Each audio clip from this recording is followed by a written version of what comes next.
Êxodo, capítulo 38. O altar para os sacrifícios queimados. Para os sacrifícios que eram completamente queimados, Bezalel fez um altar de madeira de acácia. O tampo do altar era quadrado, medindo 2,20 metros de comprimento por 2,20 metros de largura. E o altar media 1,30 metro de altura. Bezalel fez 4 pontas para os 4 cantos do altar. Essas 4 pontas formavam uma só peça com o altar, e ele o revestiu todo de bronze. Fez também todas as peças para serem usadas no altar, isto é, as vasilhas, as pás, as bacias, os garfos e os braseiros. Todas essas peças foram feitas de bronze. Ele fez uma grelha de bronze em forma de rede e a colocou debaixo da beirada do altar, de modo que a grelha chegava até a metade da altura do altar. Fez 4 argolas para os 4 cantos da grelha, para enfiar nelas os cabos. Os cabos foram feitos de madeira de acácia e revestidos de bronze. Depois Bezalel enfiou os cabos nas argolas nos 2 lados do altar. O altar foi feito de madeira e era oco. A pia de bronze. Com os espelhos de bronze das mulheres que faziam serviços na entrada da tenda da presença de Deus, Bezalel fez a pia e a sua base. O pátio da tenda da presença de Deus. Para a tenda da presença de Deus, Bezalel fez um pátio cercado de cortinas de linho fino. No lado sul, as cortinas tinham 44 metros de comprimento. Elas eram sustentadas por 20 postes de bronze, com bases também de bronze. Os ganchos dos postes e os suportes das cortinas eram de prata. Bezalel fez a mesma coisa no lado norte do pátio.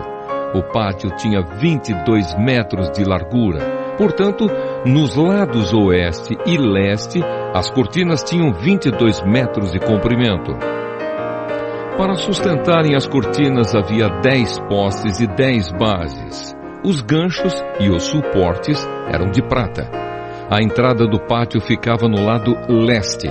De cada lado da entrada havia cortinas de 6 metros e 60 de comprimento, com 3 postes e 3 bases para sustentarem as cortinas. Todas as cortinas que ficavam em volta do pátio eram de linho fino. As bases das colunas eram de bronze, e os ganchos, os suportes e a parte de cima dos postes eram de prata. E todos os postes em volta do pátio eram unidos por suportes de prata. A cortina da entrada do pátio era de tecido feito de linho fino e de fios de lã azul, púrpura e vermelha, enfeitada com bordados. O comprimento dessa cortina era de 8,80 metros e a altura de 2,20 metros, como as cortinas do pátio. Ela era sustentada por 4 postes com bases de bronze. Os ganchos, a parte de cima dos postes e os suportes eram de prata. Todas as estacas da tenda e do pátio eram de bronze. Os metais usados na tenda da presença de Deus. A seguir vem a lista da quantidade dos metais usados na tenda da presença de Deus, onde estavam guardadas as 2 placas de pedra com os 10 mandamentos. Moisés mandou fazer a lista e ela foi preparada pelos levitas, dirigidos por Itamar, filho do sacerdote Arão. Bezalel, filho de Uri e neto de Ur, da tribo de Judá, fez tudo o que o Senhor havia ordenado a Moisés. O seu ajudante foi Aholiabe, filho de Aizamaque, da tribo de Dan.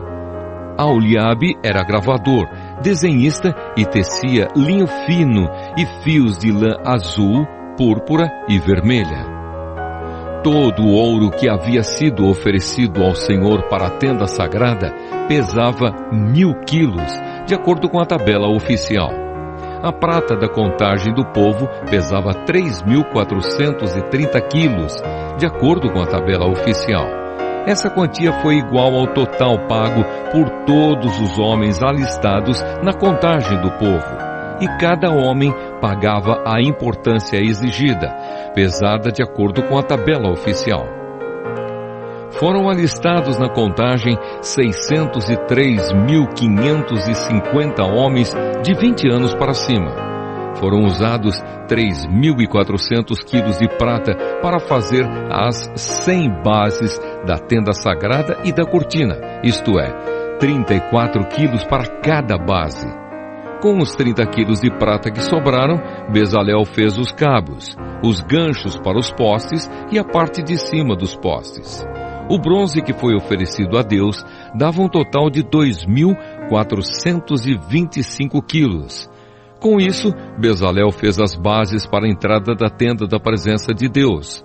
O altar de bronze com a sua grelha, também de bronze, todos os objetos para o altar, para as bases que ficavam em volta do pátio e para a entrada do pátio, e todas as estacas para a tenda e para o pátio que ficava em volta da tenda.